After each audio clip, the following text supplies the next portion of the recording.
અરવલ્લી જિલ્લામાં વરસી રહ્યો છે સાર્વત્રિક વરસાદ, ત્યારે મેશ્વો ડેમમાં 8000 ક્યુસેક પાણીની આવક થઈ છે।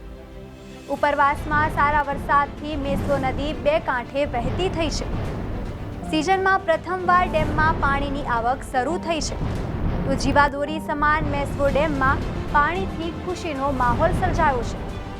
મેશ્વો ડેમમાં 8000 ક્યુસેક પાણીની આવક થઈ રહી છે, તો ઉપરવાસમાં સારા વરસાદના કારણે મેશ્વો નદી બે કાંઠે વહેતી થઈ છે।